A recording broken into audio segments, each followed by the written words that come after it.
You're very welcome along to the Matchbook Football Podcast. I'm your host, Daniel Hussey, and delighted to welcome O'Haire and Adrian Clarke, fresh from a decent Champions League week, but it was an eventful, I would say, over the couple of days. So very good, and props to the playoff round. Draw to come, and we'll be covering the Champions League, Premier League midweek. There's a lot of football shows coming up over the next few weeks. Before we get going, just want to point you in the direction of our Cheltenham preview night.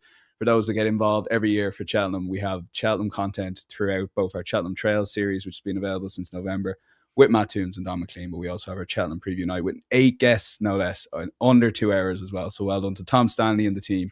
Check that out on the Matchbook YouTube channel. And a reminder, if you haven't got a Matchbook account and you want to set up pre-Cheltenham or you get involved betting on our football markets, just enter the bonus code POD50. Full T's and C's available on screen now if you're watching on YouTube. But lads, let's get into it. And we're going to start, Adrian, with Arsenal versus Chelsea. And Arsenal basically having a midweek off for the first time in ages. And you were saying to us off air, they might have even trained till maybe today heading into this weekend and give the players a bit of a break. Yeah, it was much needed. Arsenal have been part of a relentless schedule, really. The last time Arsenal didn't play midweek was mid-December, prior to the Everton game, which they won 1-0 at Hill Dickinson Stadium. So, yeah, look, it's been pretty tiring. The squad's been sort of stretched. There have been a few injuries in there, but yeah, I think on the back of a barnstorming win at Spurs, albeit against the Spurs that certainly played into Arsenal's hands tactically, yeah, I think they'd have had a great week. I would imagine Arteta would have definitely given them Monday, Tuesday off, maybe Monday, Tuesday, Wednesday to come back nice and fresh for what is another massive game, isn't it? Chelsea. It's probably the second hardest match remaining for Arsenal, obviously outside of City away. So this is huge. It really is, because you look at every other game apart from City away, and they are matches that Arsenal will be heavy favourites for. So yeah, they will be targeting this as a must win. And you know, I think they've got a very, very good chance. Obviously, Gyökeres in good form. No Premier League players got more goals in all competitions in this calendar year than Gyökeres. So that is a big positive. Chiesa comes good, and I would imagine that he'll start again as well. So, yeah, quite excited about the game, but it won't be easy because we know that Liam Rosenior is a pretty smart coach. He's going to come up with something. He's been fairly innovative in the 2 League Cup meetings. The second leg of the League Cup semi-final, he was uber pragmatic. Now, I'd like to think that was down to the game state, the state of the tie, just wanting to stay in the game. I don't imagine he will go with that game plan again. So it's slightly more attacking, but they're not gonna go for it, are they? I fancy Arsenal to win, but I don't think there'll be many goals. Is where I'm at. Chelsea have kept 1 clean sheet in 11, so that is an issue for Liam Rosenior, and obviously going to Emirates, I would expect Arsenal to score here. Yeah, they get at-able, aren't they, at the back? Chelsea, obviously, Fofana, I think is out of this one, so there'll be a lot more responsibility on Chalobah. Cucurella is still out, so 2 of their first choice back 4 are out at the moment. That's not ideal. Robert Sanchez remains a little bit of a liability, particularly on corners. And they did concede from another corner, didn't they, against Burnley last time out, Chelsea. One other reason why I fancy Arsenal is Chelsea haven't beaten anyone above 13th away from Stamford Bridge this season. Yeah, not amazing at all. 4 draws and 2 losses in the away games, higher up than that. And yeah, I just think that Arsenal kind of due a big performance at home. They played well against Villa, smashed them, but did underwhelm really at home to City, at home to Liverpool, home to Manchester United. So this is the last real biggie in terms of sort of big 6 rivals coming to Emirates Stadium, and I think it'd be a real steely determination to really go for it. So yeah, I think look, having beaten Chelsea home and away in the League Cup semi-final, and yeah, overcome some sort of tricky tactics across those 2 games, I think Arsenal will feel confident here. So yeah, for my pick to get them up from 1.66, which is Arsenal on the nose, so you get a jump to 2.06 if you back Arsenal and under 4.5 goals. Now, all 21 of Chelsea's matches against teams currently outside of the relegation zone. All of them have ended under 4.5 goals. So that is in part why I'm going for this selection.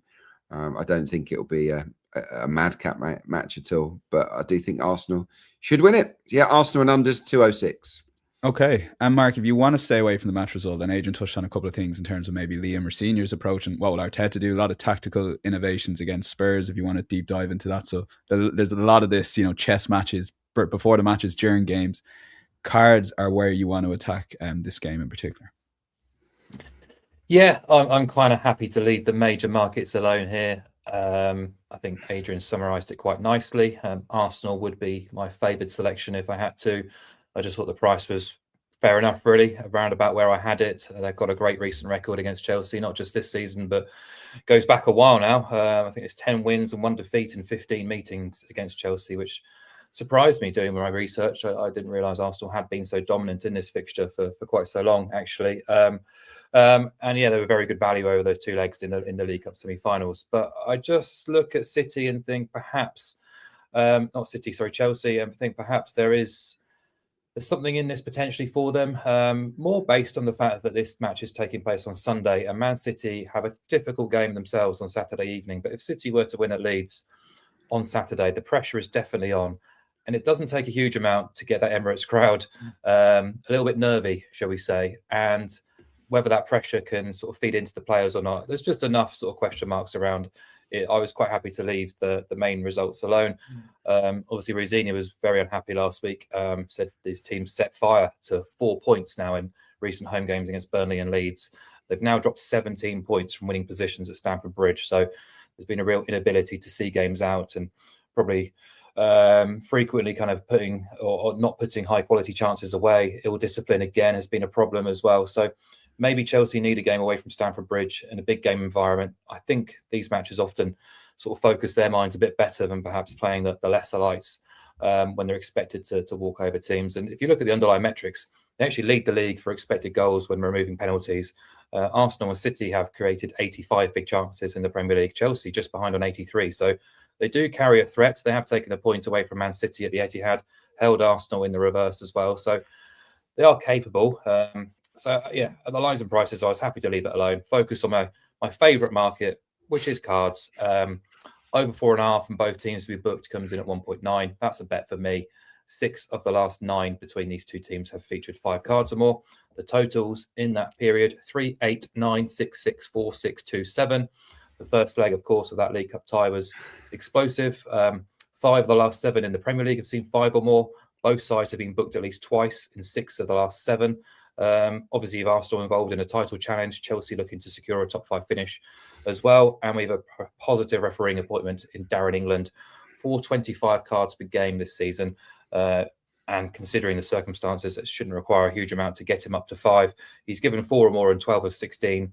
He's actually given 5 or more in 4 of his last 5, 2 of those games involving both Arsenal and Chelsea. So I think he's got the pedigree to provide the punishment we require if this game does start to get a bit niggly, which it often does. So kind of happy to leave the major markets support cards over 4.5 and both teams to be booked. Okay, you get a 10 to 11 shot effectively there, very close to it, 1.9. And if we're going to lock in, this is going to be our podcast money back special. If you're new to the podcast, every week we give podcast listeners a chance to support the lads with a £10 money back offer. If the bet loses, get your bet or money refunded as a free bet up to £10. Just put this in the Matchbook Bet Builder. We're going to have Adrian's Arsenal win. He was confident enough there, but we're going to put Mark's 2 card selections over 4.5 cards and both teams to be booked. Get you a 2.8 shot to cheer on. 4:30 Sunday, and as Mark alluded to their Leeds versus City, Adrian, Saturday 5:30. This is the title race now. It's going to be who can play first, who can put the pressure on. It comes down to a lot of those factors. This is going to be a very interesting game to see if this Manchester City team is back and starting to play, because the Leeds and Ellen Road under lights, as we know, is a tough fixture.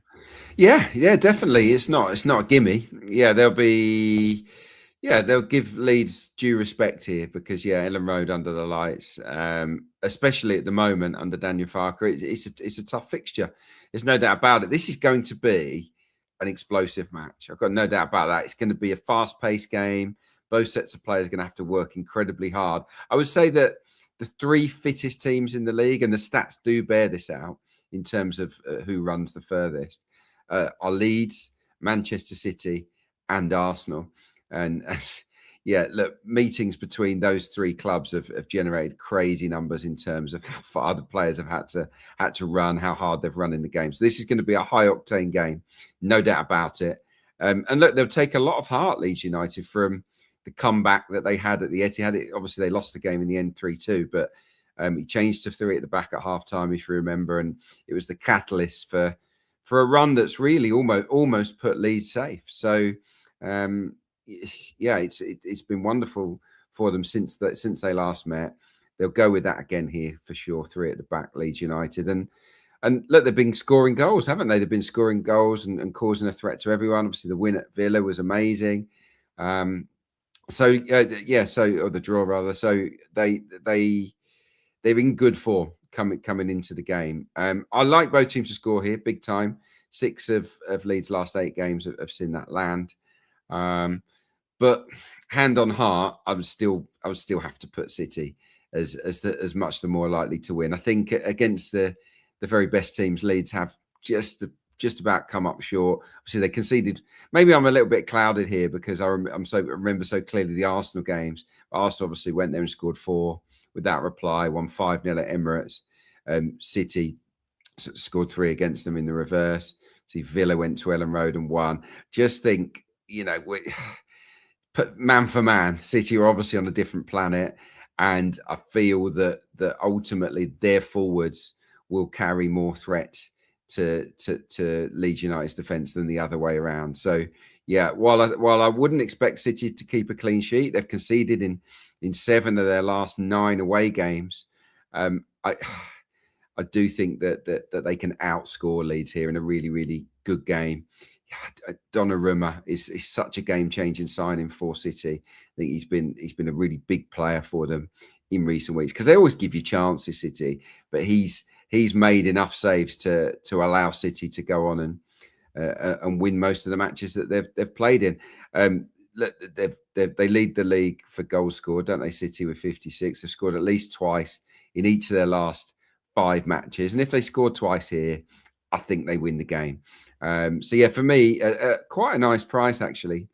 Manchester City to win and both teams to score is 3.25. I can absolutely see this one landing.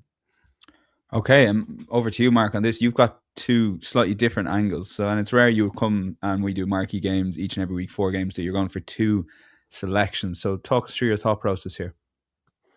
Sure. I agree with Adrian how the game will play out. 2 energetic teams. 2 sides will be very keen for the points for differing reasons. City, understandably favourites to win at Ellen Road, but I feel like they are slightly too short. And I would happily oppose their position as -1 Asian handicap favourites here. They have failed to win 7 of 13 away Premier League games this season. They've won by a 2-goal margin on their travels just twice in the Premier League, yet they are -1 Asian handicap favourites against one of the form teams in the Premier League since the reverse game back in October. They've lost just twice in 14 league games now, Leeds. That's despite playing Liverpool twice, Chelsea twice, Arsenal, Villa, Man United and Newcastle in that sample. I know a lot of those games ended all square, but that's fine if you're backing Leeds with a +1 start here. And the only real blip did come against Arsenal. Apart from that, they've been very, very good and competitive. Chelsea probably should have beaten them at Stamford Bridge, but they've shown a real fighting spirit in most of these matches and a physicality, which I think can trouble Man City and especially at least get on the score sheet. So both teams to score would be my other selection. Obviously, Adrian's already done the heavy lifting for that. It's 175 just to back BTTS on the nose. I expected that to be 166 or shorter. So that's perfectly fine for me for a bet. Leeds have scored in 19 of the last 23 league games, in 11 of 13 at Ellen Road this season. Scored twice, of course, in the reverse game. They've scored in 12 of 15 against top half teams. And City have kept 2 clean sheets in 8 Premier League games. 9 of 13 have conceded away from home in the league. 3 clean sheets and 13 away across all comps. And even the underlying data suggests they will give up opportunities here. 1.1 expected goals conceded per game away. 2.08 big chances conceded a game away from home. So Leeds will get an opportunity or 2, and BTTS wager has landed in 9 of 13 for Leeds at Ellen Road. They've only kept 4 clean sheets all season, and BTTS has landed in 8 of City's 12 away days as well. So happy to back it at those kind of prices. And if you are backing both teams to score and Leeds +1 on the Asian handicap, as I am, City will require 3 goals or more to see that bet lose. So they are kind of connected here. But yeah, I think Leeds can be very competitive. And we talk about Ellen Road being a difficult place under the lights. The stat going around this week or last week, whenever they last played under the lights, is Leeds are unbeaten in their last 25 evening games at Ellen Road, which is a game kicking off at 5:30 or later. So 5:30 kickoff on Saturday. The fans will be sufficiently lubricated, you suggest, to create a bit of an atmosphere. Leeds still haven't kind of secured survival. I think they can give City a good run for the money. So both teams to score for me, and Leeds +1 on the Asian handicap. Yeah, without the stats, I'm a big believer in that. Under the lights, different ball game altogether. Come on, Leeds. Come on, the Leeds. Come on. We will be there 5:30 watching, and you won't hear from us at 7:30 if City manage to get the 3 points. Mark, I mentioned you don't usually do 2 selections for a game, and it's literally 2 coming along at once here because you are also doing it for the Fulham versus Spurs game. Just a word on Spurs and the relegation thing. I saw enough on Forest. I watched both 90 minutes against Fenerbahce and Liverpool. I saw enough in those 2 games. I'm telling you now, they should be okay if they keep that level of performance. Leeds as well are only 2 points above Spurs, but you feel their performances will bring them away from relegation. In which case, is it a head-to-head between Spurs versus West Ham all of a sudden? Possibly. And if you asked me who's been better over the last 10 games, it would be quite comfortably West Ham. So things have got really real for Spurs very quickly. 4 points above the bottom 3. The performance against Arsenal, when you're expecting a reaction, was pitiful, really, especially that second half, which resembled a training session at times. And the wider picture has been really quite troubling for Tottenham supporters. They are in trouble.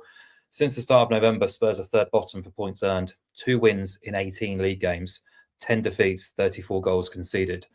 You look at the 3 worst teams in that sample: Wolves 8 points, Burnley 9, Spurs 12. The next worst is Sunderland on 19. So they are by far and away a bottom 3 team based on the last 18 league games, which is kind of damning. But this isn't a fluke either, because underlying metrics point to them being a bottom 3 team. The last 12 Premier League games, they are third bottom on expected points. And, injuries and suspensions can be blamed, but ultimately this is a team lacking confidence, lacking morale, lacking bodies, lacking sort of square pegs and square holes. And Igor Tudor, we talked about it last week, he has or tried to persist with the 3-man defence, which has worked reasonably well for him across his previous managerial regimes, but it didn't look right at all against Arsenal. There was so much space for Arsenal to exploit, and you expected a reaction from Tottenham. You didn't get that last week. So now they're going to Fulham, which is a really tricky trip, a really tricky away day. They've lost the last 2 trips to the Cottage by an aggregate of 5-0. They've lost 3 or 4 head-to-head, including earlier this season when they were woeful. That game was the Vicario incident, wasn't it, when Harry Wilson scored a great goal from distance. But yeah, Spurs winless now in the Premier League this calendar year. So seeing Fulham around 2.2, the market effectively saying these 2 teams are equal, does not look right whatsoever. I'll be very pro-Fulham here based on those prices. But I do think there's ways in which we can make this pay in different directions. One of which is to go over 2.5 goals, because it's 1.8. We know the Premier League is a goal-heavy league. 54% of overall games have gone over 2.5 goals. But in these 2 teams, we've got 2 of the leading lights for overs. Spurs are top with 67% hit rate. Fulham, 59%. 8 of 13 at the Cottage have gone over. The same hit rate for BTTS. Spurs have gone over in 9 of 13 away. Look at the last 10 games for these 2 teams. Over has hit in 9 Fulham games and 7 Spurs matches. So, it doesn't require a huge amount of gymnastics to suggest we might get 3 or more goals here. And both teams love to score. They've managed to score in 22 of 27 league games each.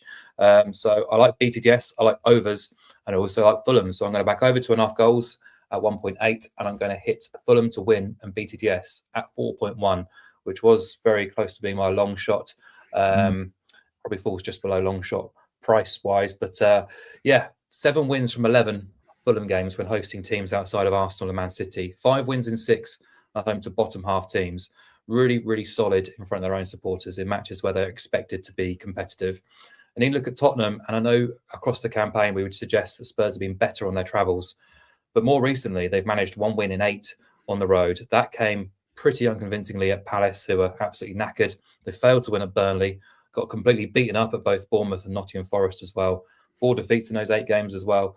They are in trouble, and I think it could get worse for them this weekend. So, yeah, over 2.5 goals, 1.8, Fulham to win and BTTS, 4.1.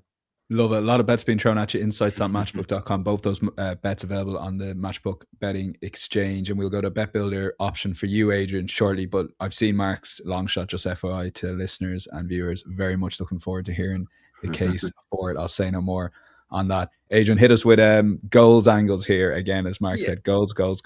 Well, yeah, look, it's all. Mark could have, I could have said exactly the same as Mark here, because I've got two of the selections that he's made are on mine. I think the price might be a little bit wrong here. I've been hit on the bet builder with a price of 1.9, whereas both teams to score on its own is 1.7. Over 2.5 goals is 1.78. So if you want to squeeze a little bit more juice out of it, you can just couple them up, and you'll get 1.9, maybe a little bit better than that. And that's the way I want to go. Obviously, Spurs looked wild last weekend. They'll be better. They'll be better at the press, which was definitely not coordinated. Players didn't really know what they were doing, and Arsenal were able to play through them very, very easily. But they will win the ball high up the pitch and cause problems, and carry a goal threat. I don't think there's any doubt about that. They carried a little bit of a threat against Arsenal. Could have scored a couple of goals quite easily, even though one of them was a bit of a gift from Declan Rice. But yeah, they will get carved open by Fulham here. I've got no doubts about that. And I really like the sort of Fulham angle here as well. Just a few stats of my own in terms of why both teams are scoring overs works. Fulham have scored in 12 of their 13 home matches. They almost always scored in each of their last 9. Anyone that watched last weekend's game would fancy them, or including Sunderland's game, Fulham's game at Sunderland, would say Fulham are going to score here. But they have failed to keep a clean sheet in any of their last 9 games. Fulham, they've failed to keep a clean sheet in 9 of 13 at the Cottage as well. And I think Spurs are likely to score here. Fulham have scored in 13 of the 14 games they've played against sides below them, and this ties in well with Mark's pick. They've won 9 of those 14 games against sides below them as well, Fulham. So yeah, I think with Raul Jimenez in good form, players like Wilson and Kevin, they've got guys that can really cause Tottenham headaches in this match. If I was a Spurs fan, which I'm glad I'm not, this is kind of a game that you might be looking at through your fingers. It's a little bit of a scary one. So yeah, for me though, just keeping it simple, both teams to score and over 2.5 goals, 1.9-ish. Okay, yeah, but as Adrian said, you won't beat the exchange pricing, so very much have a look on all our markets on there as we move on to Manchester United versus Crystal Palace, 2:00 Sunday, Mark. The Manchester United, if they get a bit of momentum, it feels like a whole week, which because they're out of every competition. I know that's a frustration for a lot of Manchester United fans, but there is advantages to that and what Michael Carrick can build here. And what can they do over the next 10, 11 games? Because it's been going pretty well. I mean, the performance against Everton was grand, but they managed to get another 3 points. And similar with West Ham, they managed to get a point away from home. It's difficult not to be pro Manchester United in this match. They have been the best Premier League performer since Boxing Day. 22 points from 10 league games, including 4 wins from 5 at Old Trafford. The home record has actually been quite strong for the most part this season. Exclude the Arsenal opening weekend when they were the better team and lost. 8 wins from 12 league games since then at Old Trafford. And obviously more recently, they've been much more reliable under Michael Carrick. 5 wins from 6, 3 clean sheets. And as you say, being out of the cup competitions is a huge helper because they've had plenty of time on the training pitch, plenty of rest, plenty of recuperation and preparation time. And that's not been the case for most of their opponents, especially this weekend of Crystal Palace, who are involved in European action again on Thursday night. Palace will have played 41 games across all competitions before Sunday's match. Man United have played 29. So that's around 18 hours at least of football extra that Palace have played compared to United. They've played 23 games since November's international break. So that's basically a match every 4 days compared to United, who, as you say, are out of all cup competitions. They just focus on the league. So that, understandably, has led to form dropping off, injuries being picked up. Palace haven't obviously been helped, though, by the sale of Mark Gahey, the off-field issues as well, with supporters growing frustrated and Oliver Glasner's future sort of derailing things as well. His kind of constant complaining and just irritable behaviour really has really kind of played its part really. And what should have been a memorable campaign for Palace is turning into something kind of forgettable really. And they look really vulnerable to me. I know they've won 2 in 3 Premier League games, but one was against Wolves, where they didn't stand out at all. You've lost to Burnley from a 2-goal lead in that same sample as well. Were held in Mostar in the first leg of their European tie. And for a while now, they've not been good enough away from home against the best teams. 2 wins in 26 trips to top 6 teams, and just feels like a good opportunity to get United on side. So to make the price a bit more palatable, it's 159 on the nose. We can engineer that price into a 2.06 odds against position by including under 4.5 goals on the Matchbook exchange. Only 4 of Palace's 27 league games have featured 4 goals or more, let alone 5. 12 or 13 away from Selhurst Park have gone under 3.5 goals, let alone 4. And, whilst United are capable of being sort of drawn into goal-heavy games, I think things have quietened down a little bit under Carrick. And look, Palace don't fit into the sort of Bournemouth, Fulham, Brighton style of coming out to play. So I don't expect this game to escalate into a 5 or 6 goal game. I think United should be able to get the business done by any of those correct scores featuring under 4.5 goals. And it's an odds against price, which is good enough for me.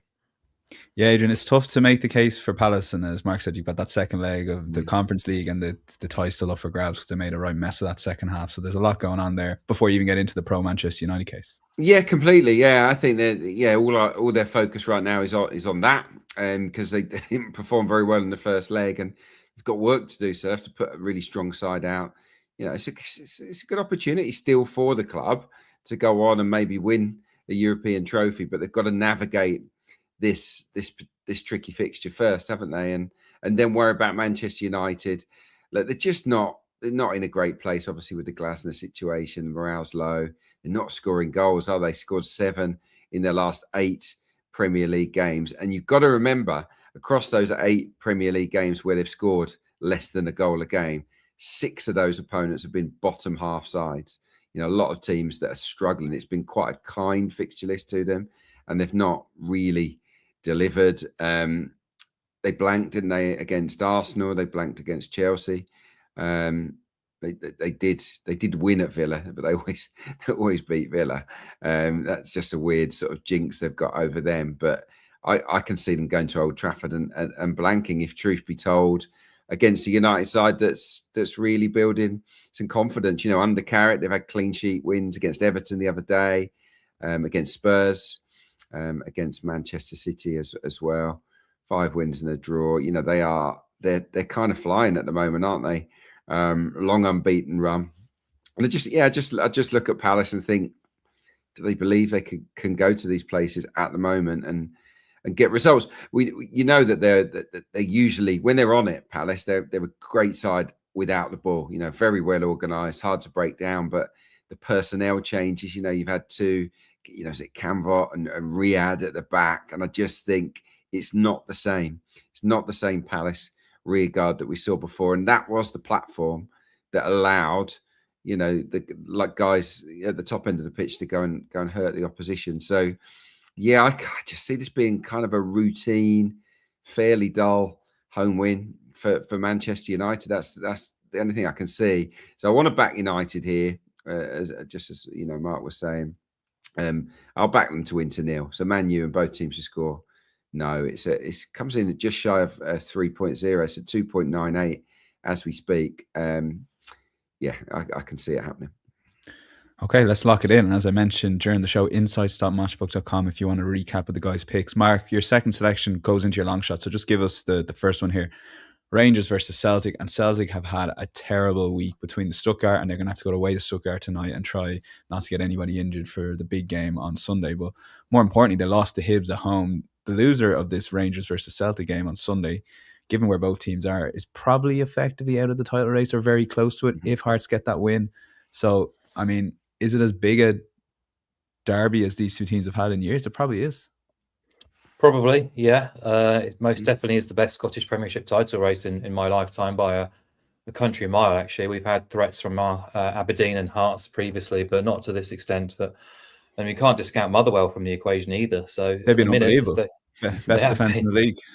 Yeah, remarkable, really. And no one's talking about them, or they're not being talked about enough, really. So the state of play at the minute, Hearts on 60, Rangers 56, Celtic 54, Motherwell 50. Celtic and Motherwell have games in hand, I believe, against Aberdeen and Dundee, so both winnable. So again, that would bring Motherwell right into contention as well. And yeah, on Saturday, Hearts host Aberdeen, Motherwell host Dundee United. So you'd expect both teams to get results in those games. And then, yeah, the attention turns to Ibrox for what is an enormous Old Firm encounter. Obviously, both of these two teams have been in complete crisis this season. Rangers have arguably come through the worst of theirs. Danny Roll has really steadied the ship there, but Celtic are definitely not out of the woods. If anything, they're spiralling, I think. And Martin O'Neill's worked wonders just to get results out of what is just a massively underachieving squad. And obviously things are getting ugly off the field as well. So it's not a happy place right now. The markets have been really interesting here because the opening show made Celtic favourites, which was absolutely laughable, really, and quickly reversed within an hour. So Rangers are now rightfully favourites to win here, around about 225, 230, which suggests these two teams are rated about equal. And I disagree. I think Rangers should be shorter. I think Rangers are the better team right now. I'm going to back them with a quarter goal start on the Asian handicap at 2.05. It means if the game ends in a draw, we only lose half of our stake. If Rangers win, we get paid out at 2.05. The only way we lose our full stake is if Celtic win here. The Celtic are so uninspiring right now, so vulnerable, as you say. Have that trip to Germany on Thursday, having been stuffed 4-1 at Parkhead. So the rest and preparation advantage is with Rangers. Celtic's record against the better teams this season has been appalling. Against the top five, if we include Hibs, 2 wins, 3 draws, 5 defeats, including that loss to Hibs last week. They've gone 1-2-4 against the top 4, only 3 wins in 9 trips to the top 9. They've only won the XG battle in 7 of 13 away. Normally that's figures around 10, 11, 12. And they're third on expected points away from home. 3 clean sheets in 18. 2 goals or more conceded in 6 of 8. Away from home, 2 goals or more conceded in 7 of 8. It's a really dreadful state of affairs right now. And yeah, you look at that game against Hibs last week. There was criticism over O'Neill for bringing Rio Hatate and Dysamada off the bench after an hour. Both sort of players who've done really well for Celtic in previous years have completely lost their way. Persisting with Kasper Schmeichel between the sticks, despite him being absolutely dreadful this season. They've just looked out on their feet. O'Neill's done everything he can to get the best of energy out of this squad, but they are really flagging at the minute. And you look at some of their recent results, struggled to get past Dundee in the Scottish Cup, struggled at home to Livingston, required a late goal to see off struggling Kilmarnock, and were sort of just about getting away with it at Hibs until late on as well. So the stats look okay for O'Neill, but under that kind of picture, it's really quite grim. They've failed to beat Rangers in 7 Old Firm derbies now in 90 minutes. They've conceded 3 goals or more on 4 occasions in that sample as well. I just struggle to see how they can go to Ibrox and put on a decent show against a Rangers team who will be really hungry for this. And we saw evidence of them a fortnight ago when Hearts went to Ibrox for a massive match. Rangers really came to the party, won that game 4-2, a really thrilling affair with a massive, a brilliant atmosphere. That's 8 wins now on the spin at Ibrox for Rangers. They, of course, won 3-1 at Parkhead in the New Year fixture as well. They top all the major metrics across the last 16 Premiership matches. They are the best team in Scotland right now, even if the league table doesn't suggest so. So, yeah, quite happy to oppose the market view here and be pro Rangers. Rangers minus a quarter on the Asian handicap at 2.05. It could be a disaster of a season for Celtic. If third place, they end up in the Conference League unless you win the Scottish Cup. Who do they have in the Scottish Cup quarter-final? Rangers away. So that's where I would say 7,000 fans there, though. So I'm not exaggerating. I think you'd agree with me, Dan, here. But if Celtic don't win the league or finish second or third, if Celtic hadn't won the league for the next 20 years, it's a huge disaster. So to finish or to be in contention to finish possibly third or fourth is just one of the biggest embarrassments in European football for recent memory, to be honest. The position that they've been in the recent years, and to fail to make that position pay with Rangers in complete turmoil, shameful. Yeah, some Celtic fans reckon it's the worst squads of their lifetimes, and that's going back 15, 20, 25 years. Adrian, enough of that depressing talk up in Scotland. Just quickly, Motherwell, 18 goals conceded all season. Incredible. Yeah, I've been sleeping on that. Yeah, I've been sleeping on that, I must admit. Yeah. And a lot of Celtic fans want the Motherwell manager in place for the start of next season, so we will see what happens there. 2 selections for you, Adrian. Very interested in the first one, Wrexham away to Charlton. Yeah, I just like Wrexham. I think they're on a nice trajectory at the moment. They're in great form. Since Christmas, they've won 8 of their 12 matches. I've seen a few of those myself, and they always impress me. They've always got this goal threat. They can score home and away, against anyone in the division. Phil Parkinson's got a big squad. And in these weeks like this one, where you've had a midweeker, Saturday, Tuesday, Saturday, I do think that Wrexham have an advantage over a lot of these clubs because their bench is packed with players that are easily good enough to start. So for me, that is a big leg up. Their away form has been really good, undefeated in their last 5 on the road. They've scored in their last 6 away games as well. That run includes wins at Blackburn, Derby, QPR, and Sheffield Wednesday, all since the turn of the year. They also drew with Bristol City recently on the road, and it took an 89th minute equaliser from Bristol City to get the point there. So Wrexham are going to a lot of places and turning teams over, and they can definitely turn over Charlton. Charlton are sort of edging their way towards safety. They've had some good results lately.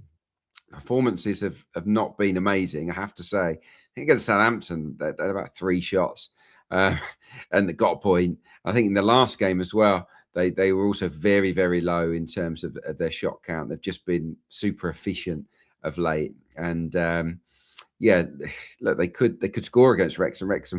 Wrexham aren't the best at the back, but I think that Wrexham can outscore most teams at the moment. As for Charlton's home record, recently they lost to Portsmouth at home. They've also lost to Derby within the last sort of 6 weeks or so at home.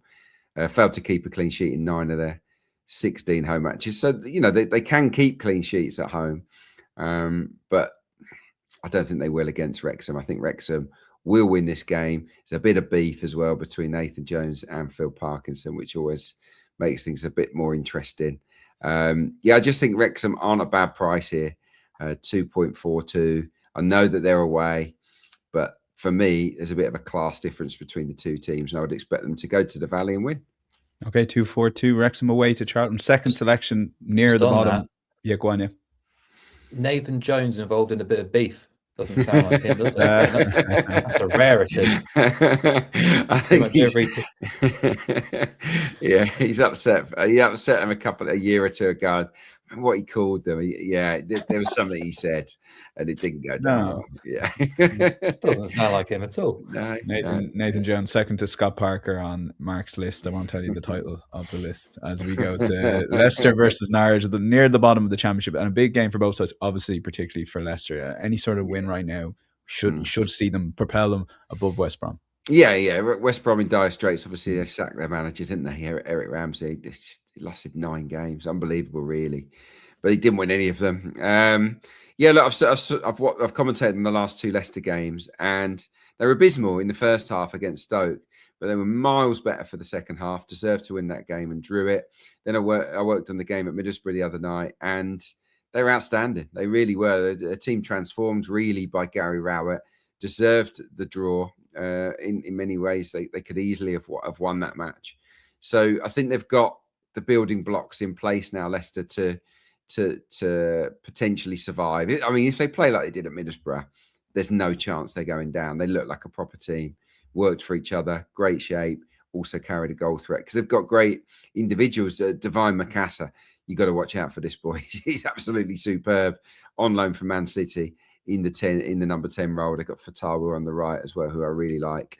But for this game against Norwich, one of the most informed teams in the Championship, I've got my sort of stock selection here. Both teams to score, but under 4.5 goals. If we start with the unders, 91% of Leicester matches this season have gone under 4.5 goals. 88% of Norwich matches have gone under 4.5 goals. That's strong enough for me to say that this won't get a little bit crazy. As for the both teams to score, well, it's landed in 16 of the last 17 matches for Leicester City, which is remarkable. They haven't had a clean sheet since September. That's a run of 28 matches, by the way. So even though they're improving, I think under Rowett, I can see them conceding against the Norwich team that are really, really flying actually in terms of their own goal scoring output. Norwich, as I said, playing very well at the moment, but they have failed to keep a clean sheet in 14 of 17 away games this season. Very rarely do they go away from Carrow Road and shut the opposition out. 71% of their away games have seen both teams score land. Norwich City, 14 of their 15 away games have gone under 4.5 goals as well. So really, really strong numbers for both angles of this bet. Both teams scoring under 4.5. Individually, they're super short, but couple them together, it's an even money shot, 2.0. Okay, interesting angle there. We're going to go to long shots, but it's going to include your last any other bets, Mark. And Sheffield Wednesday became the first team in English Football League history to be relegated in February. How do we make it pay between now and the end of the season?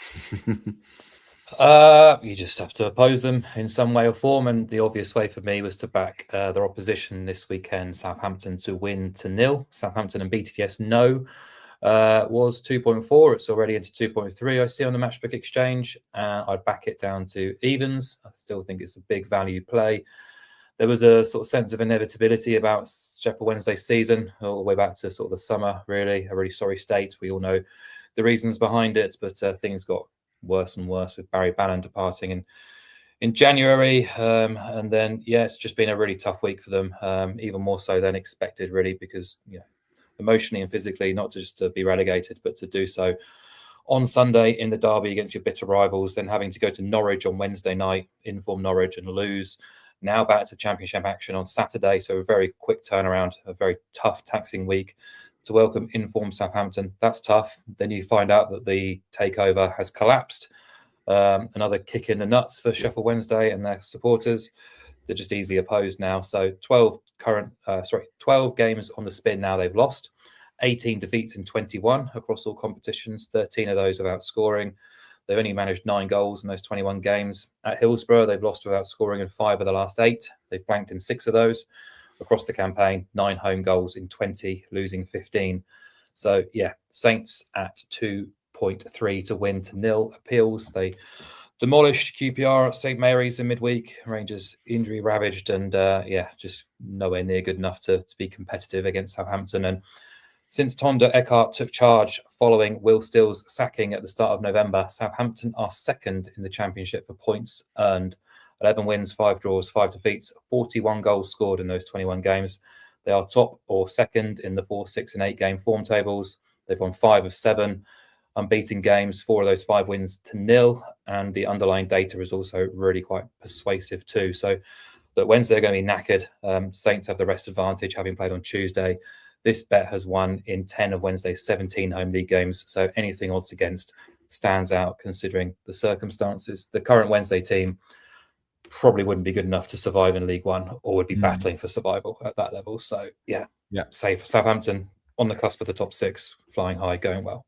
Okay, and the second selection, now this is very much, I know it's cards and not goals, but it's the under versus over. I love sometimes having a bet like this because I sit down and the first 10 seconds I go, right, my bet is winning right now if nothing effectively happens in the card markets. So it's a different psychology, but it's, it can be an enjoyable 90 minutes. Obviously, it can end after 2 minutes. That's the whole, and I guess the fun of it. But talk us through why you like this pick in terms of a game like this, which doesn't really matter to one of the teams involved.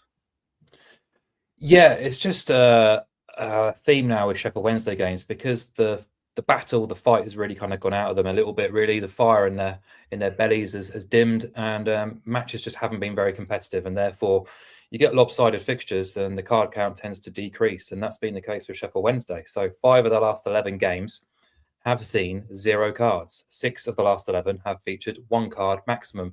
7 of those 11 went under 2.5 cards. Then you look at Southampton, 2 of the last 3 have produced a maximum of 1 card. And our referee here is Gavin Ward. He's averaging 3.2 cards per game this season. In 9 of his 19 league games, he's given under 2.5 cards. So he is a low card referee. We have a low card home team and a low card away team. I think looking at the market so far on Thursday, you're getting about 6-4, 2.5 under the 2.5 cards, which is a great angle, which I would have promoted. But the long shot here is to back 0 cards under 0.5 cards, which should be around 12-1 when it materializes, which I think is a cracking price, considering the hit rate it's been winning at in Sheffield Wednesday matches. And if you can't get that, just have a look at Sheffield Wednesday not to collect a card either. That should be around 3-1 or 10-3-ish, 4.33 if you can, because that's landed in 8 of Sheffield Wednesday's last 12 games. The Owls have failed to collect a card themselves. So, it's been a theme for quite some time now. No cards really happening in Sheffield Wednesday games unless it's the derby. So, Yeah, for the long shot, under 0.5 cards, Southampton strip to Sheffield Wednesday. It should be about 12-1. Yeah, Calvin Phillips isn't playing in this game as well, which is important, because otherwise that would ruin it on the opposition side of things, obviously. Adrian, Port Vale, this is an interesting selection because they're pretty much gone, or looking like they're gone, so they need a win. Well, they're not gone yet, so there's a little bit of motivation for Port Vale. But look, they're bottom of League One, and on the face of it, you'd think them at home to Luton, they've got no chance. But I would beg to differ here. I think this is, it's an interesting angle, and it's really more about opposing Luton. But I'll start with Port Vale because they've got a new manager in John Brady, and he has breathed a bit of fresh life into them. They're improving. They've scored in 7 of their last 8 matches in League One, which is definitely an improvement. And they're very solid defensively. John Brady is a pragmatic coach.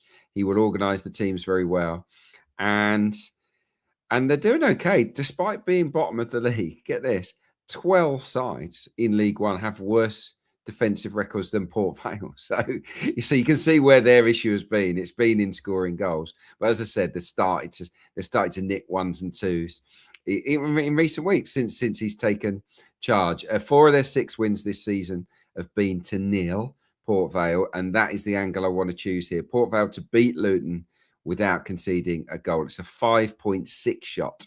Now, you might be thinking, well, Luton are going for the playoffs. What's that all about? Well, they are, but they're not in great form, particularly in the league. They did win in midweek in the Virtue Trophy against Plymouth. So that was a bit of a bounce back for them at home. But anyway, their last point away from home in League One was on the 9th of December. They've lost 6 on the spin away from Kenilworth Road. They've blanked in 4 of their last 5 on the road as well. And they're just not scoring goals. They've scored 9 goals in their 10 matches so far in this calendar year. Wilshire's sort of getting a little bit of stick from the fans. He's been biting back a little bit as well.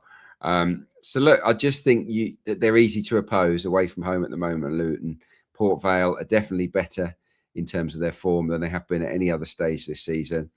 Let's have a little punt on them. Vale to win, to keep a clean sheet. It's a 5.6. Yeah, don't mind that at all. In fairness, they'll go to best bet time. Both guys gone for both teams to score selection. Mark, another team involved in a relegation scramble is Real Mallorca in La Liga. That's the theme of this week's show. But you think they can get on the score sheet here? They're hosting Sociedad, who are currently in 10th place.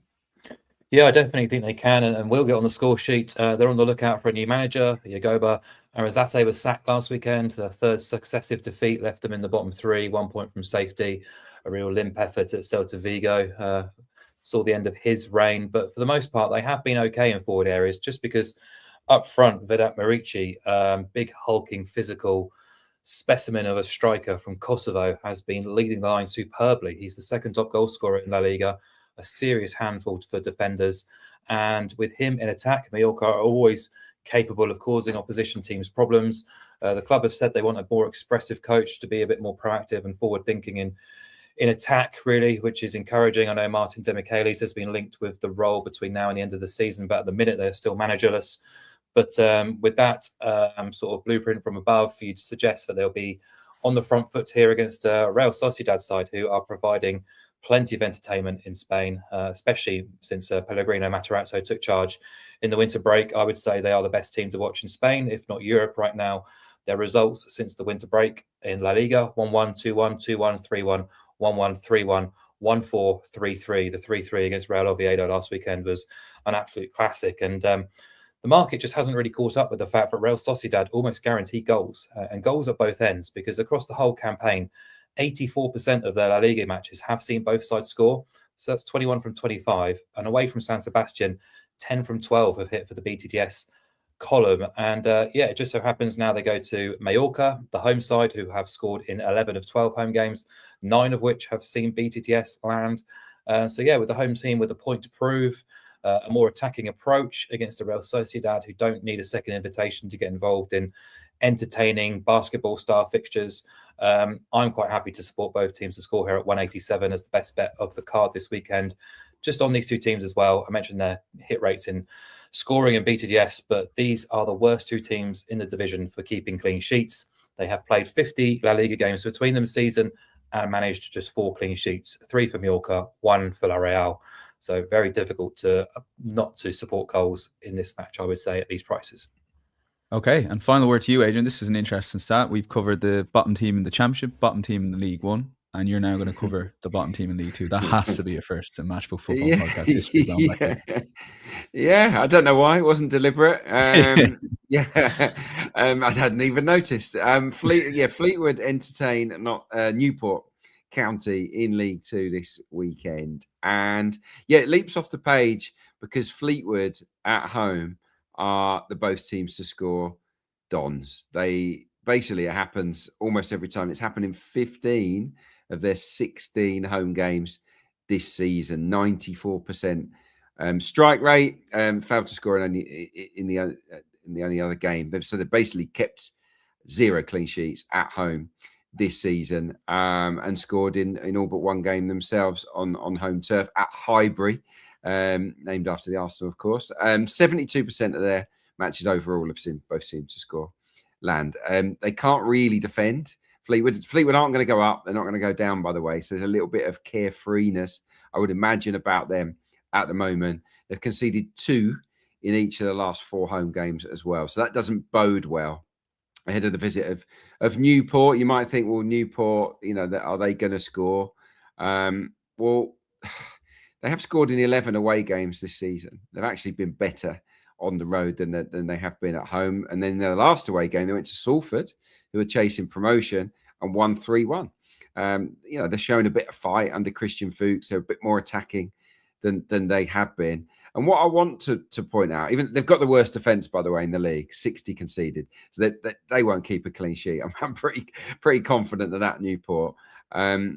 Newport have had a really, really tough run of fixtures. They've played 9 of the top 12 since Christmas, and they're not adrift. They've been picking up the odd point here and there. 8 of their remaining 13 games are versus bottom half sides, and I think their battle to stay in the EFL starts here, and they will see this as a winnable game. And I think they'll go to Fleetwood and attack and look to get 3 massive points in their quest to survive. So yeah, when I add it all up with Fleetwood's crazy record with both teams to score, Newport's motivation, and their own record as well at scoring away from home, both teams to score is an absolute must pick for me. 1.8 is the price.